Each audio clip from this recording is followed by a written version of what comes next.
Let us pray. Our Father in heaven, we thank you for this day which you have made.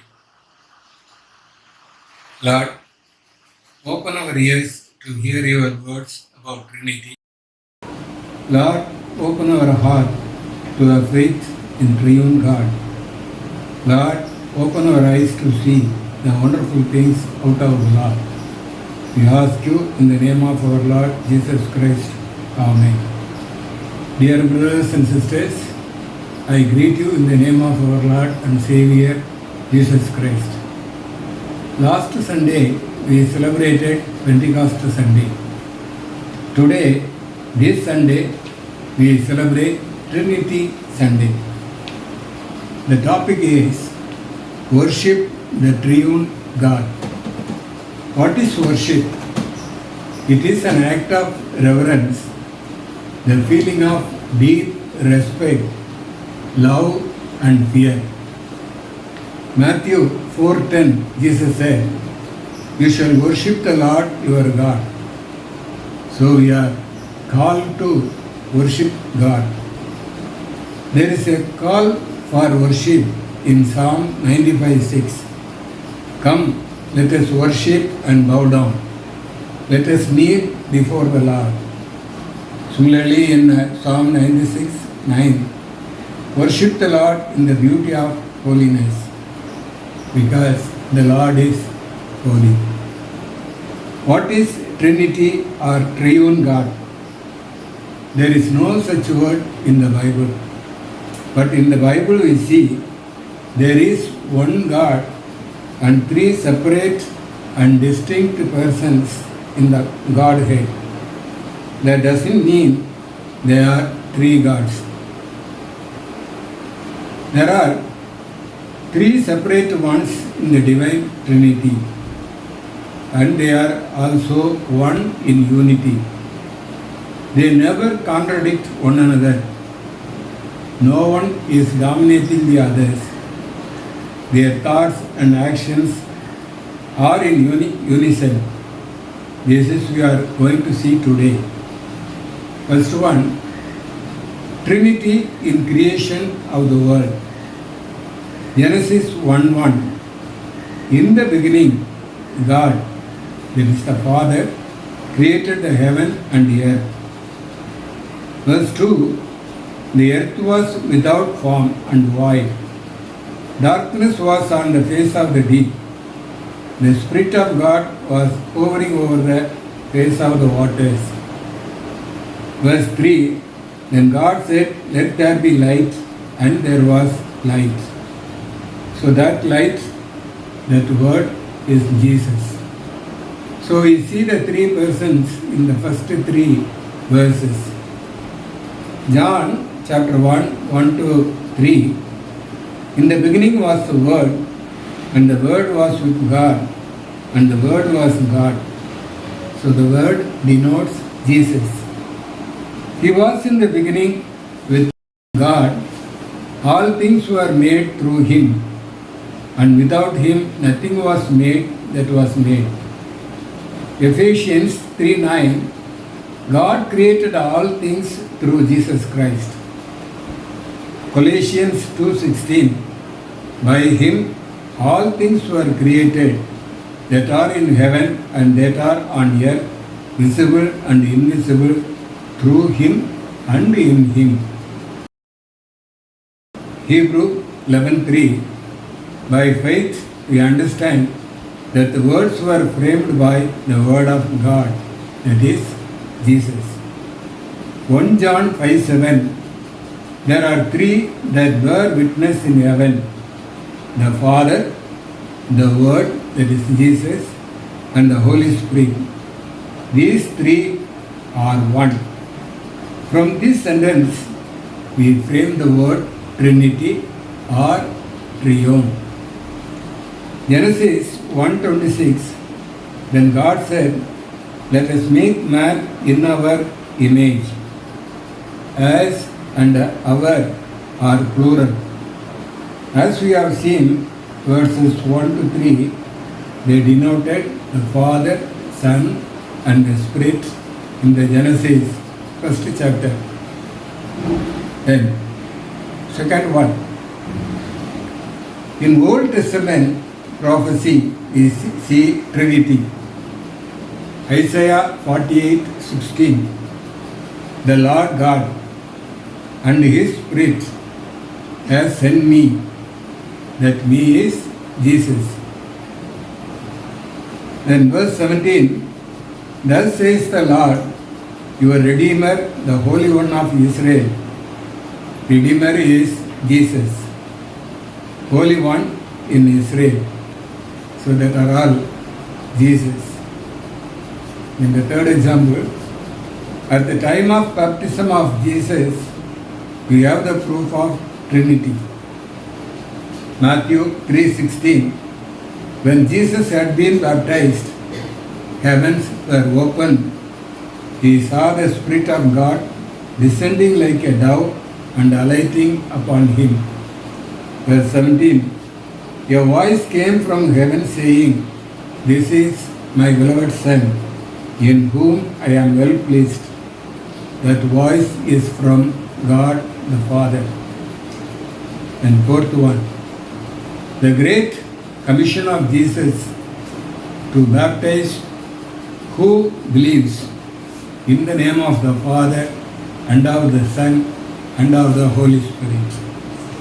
Fifth one, in Christ's teachings we see Trinity. John 14:26. The Helper, it is the Holy Spirit, whom the Father will send in my name, that is Jesus' name, will teach you all things and bring to your remembrance all things that I said to you. And John 15:26, when the Helper comes, when whom I shall send to you from the Father, the Spirit of truth, who proceeds from the Father, he will testify of me. Then, sixth one, in Aaronic benediction, Trinity is hidden. Numbers 6:24, the Lord, that is the Father, bless you and keep you. Verse 25, the Lord, that is Jesus, makes his face shine upon you. This is Jesus. In John 18:12, Jesus said, I am the light of the world. Only that light, that is Jesus, can make our face shine. And verse 26, the Lord, that is Holy Spirit, lifts up his countenance upon you and give you peace. Galatians 5:22-23. The fruits of the Spirit is love, joy, peace, long-suffering, kindness, goodness, faithfulness, gentleness, and self-control. So the Holy Spirit now gives us joy and peace. Similarly, in Rome 14:17, the kingdom of God is not meat and drink, but righteousness and peace and joy in the Holy Spirit. Then in apostolic prediction of Paul to Corinthians, Trinity is clearly seen. 2 Corinthians 13:14. The grace of the Lord, the Jesus Christ, the love of God, and the communion or the fellowship of Holy Spirit be with you all.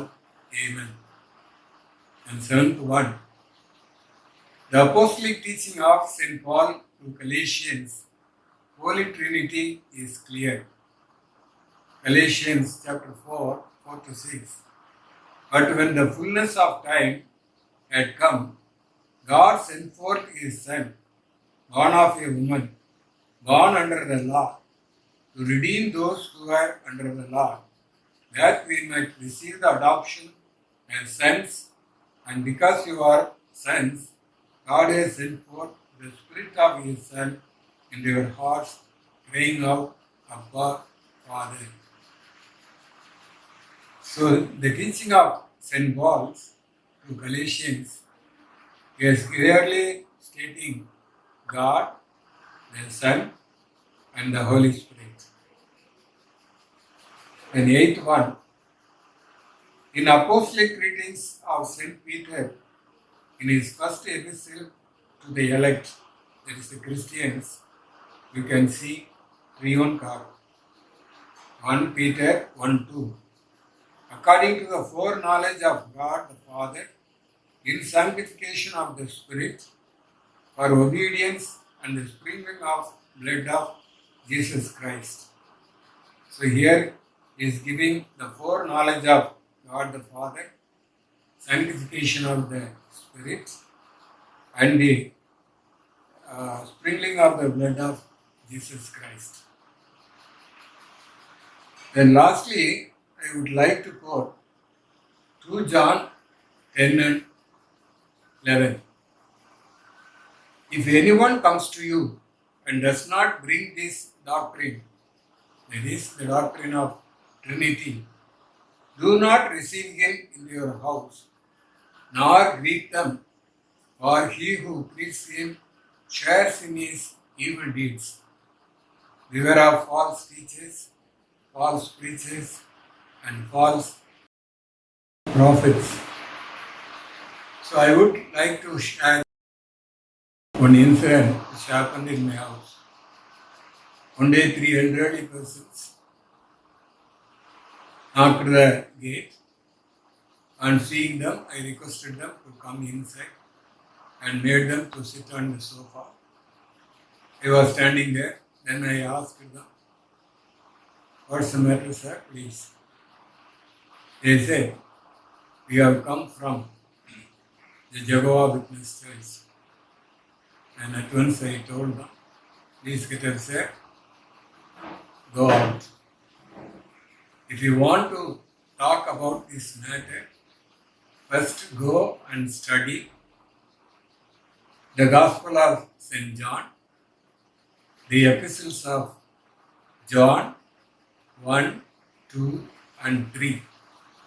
And then let us have an argument or let us discuss about it. When you don't have the belief in Trinity, don't come here." I sit and send them away.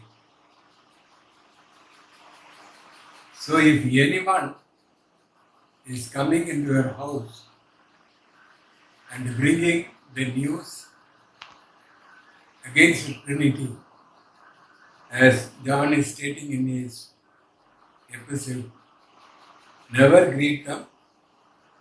When we greet them, we are having share in their evil deeds.